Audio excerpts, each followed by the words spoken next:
Good morning and welcome to another live update with Green TV and the Pat Foundation.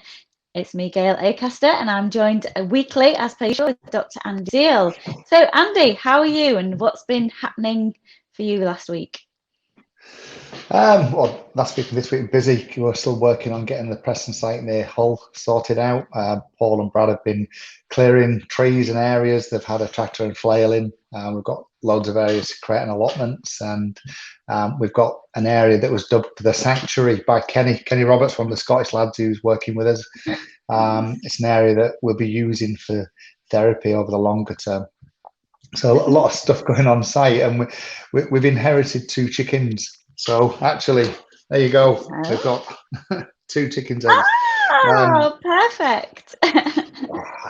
Hennifer and Peggy, I think it is, are the 2 Wow. chickens. So we're just getting them sort of used to being in this area. So we've got a chicken coop coming, but we'll have more chickens coming. So when the guys turn up, we've got some eggs for them, and with the allotments, we can grow some food as well. Oh, nice and productive. Oh, I love chicken, so that would be really good. You can't beat fresh eggs. Who came first, the chicken or the egg? Now that's a whole new discussion. But well, viewers, we're actually really coordinated today, Andy, and we haven't actually coordinated. So this is normally we don't. Looks a bit like we'll log on this morning. It's like but it's obviously subliminal there. But yeah, so we've been obviously been very busy last week, and it's coming up to the tree planting season now, isn't it? So tell me how many you got to plant there, Andy? Yes, a lot of things in the pipeline. Trees for Cities were on a call last week. We've had Hull City Council in. We've got our own projects to develop in the East Riding. I think we're gearing up to about 90,000 trees in this area. So we're now really starting to plan and coordinate everything in this region with the nurseries and getting all of the stakes and protections in place. And I know that Paul Webb down in Wales is busy. He's got a couple of big projects, one about 75,000 trees and another one for 35,000 as well. He's got to go and see some other land over the coming weeks. And there are other projects. There's a project we've got in Banwen, which is a 69-acre carbon project, and potentially another 550 acres to look at. So, it's really gearing up in the south. And I think JJ's got a few things lined up yet. We can't confirm exactly what's going on down in Cornwall, but yeah, a lot going on. And then over in Merseyside, Mark is now starting to integrate with the Mersey Forest team. We've got a meetup with the Op Spartan group as well as our guys in Warrington at the Warrington Hub, a Veterans Hub, and that's just to get more people aware of what's going on. I know the Mersey Forest have got 4 million trees to deliver over the next 4 years, so now we're starting to integrate and work out, take the low-hanging fruit, take the smaller projects till the team gets built up over there and starts to get to a point where they can take on more detailed and more difficult work. Yeah, absolutely. There's lots of I mean, obviously, I know sort of from behind the scenes, there's loads of activities going on in each, sector of the UK. So it's massively busy times, and now you've got it's the tree planting season to add on to that as well. So it's just as well you've got Preston near Hull. So obviously the plan is to obviously grow your own trees. So lots and lots to do over there. So and obviously with Steve over in Op Spartan, that's a nice little linkage there, because on Thursday he's coming on the show. So we're super excited about that. So watch this space for all the publicity on that. But we'll be able to have a chat and find out about a little bit more about him, and obviously how he's going to join the Green Task Force. And it's all about forming these alliances, isn't it? These merging of people in the military sector. We've actually got Donna here today from Shifting Our Minds, and we're working in collaboration with a number of different organisations, and that's what's important. We are relatively small entities, but linking together, we complement each other with the different skill sets.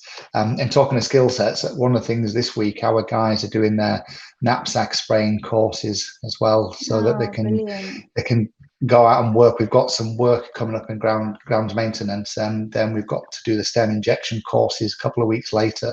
And already the Environment Agency are lining us up to do work for Japanese knotweed removal. So it's that whole element, the more work we've got, the more veterans we can employ, and the more veterans we employ in a nature-based setting that's therapeutic, it's beneficial and helpful. Yeah, definitely. So also as well as everything that's going on, you're working towards the you've named it before we came on air, the Monday to Friday. Yes. There was a name Yes. for that, and it's just completely gone out of my head. Well, I think Paul's dubbed it the Monday to Friday Solutions, That's it. That's it. which is Solutions. behind the scenes. We're working across a number of different locations to deliver different projects for veterans, and that's from a mental health and PTSD awareness to skills and coaching. So we're close to that. Paul's literally a few days away from finishing it off and just putting the final piece of the jigsaw together. So luckily he's up in Hull this week, so we can sit down and dot the I's and cross the T's on that, and get moving. Brilliant. And that's yeah, well, we've got to get the coffee lounge area in Preston moving, so we've got a classroom to deliver, and get this place going. There's a lot of work gone on outside, but we've still got to get the internal fixings and fixtures and fittings done, and get that moving, so that this is, whilst the offices are painted by all the guys that have volunteered, and we're thankful for that, we still need to get the delivery platform in terms of classrooms sorted out. Yeah, definitely. And can I suggest some heating? Having visited it several times, Well, we're coming up for the winter months now, so we've actually got Chris Whitelock from Pure Renewables coming in to see us tomorrow to talk about that, whether we can use a ground source heat pump to use renewable energy to create heat in there, because it does get a bit cold in these buildings for sure. It's so lovely. Everybody's rallying around and helping. I mean, obviously we have the mention with Crown Paint supporting you guys. So everybody's really helping in the area, and it's great to see, and very, very nice, exciting time. So, is there anything else you'd like to announce or let us know about this week, Andy, in the update, or shall we? No, I'm just looking forward to my free range eggs. I shall be nicking some of those myself, to be fair. What were the chickens called again? Hennifer and Peggy, I think. Hennifer and Peggy, brilliant. Will you be adding to the chicken coop? Paul's managed to get us 2 peacocks, so they're going to be coming down in the next few weeks as well. Oh, wow. I like peacocks. They're very noisy. They can be quite noisy, so it's a good job you're out in the sticks. Otherwise, the neighbours are big complaining. But beautiful creatures, beautiful. Right. Well, thank you ever so much, Andy, again for our weekly update. If you want any other news, check out Pat's Pat's Facebook and website page, and LinkedIn and Twitter, and everyone's social media, and also follow the Green Task Force as well. All the updates and what the guys are doing in all the sectors over the UK are over there. And if you're free Thursday night, tune in to Green TV, where we'll have a really good chat with Steve Burns and find out what his involvement is. So interesting. Right, thanks ever so much, Andy. Thank you very much, and we'll see you all again next week. Bye, everybody.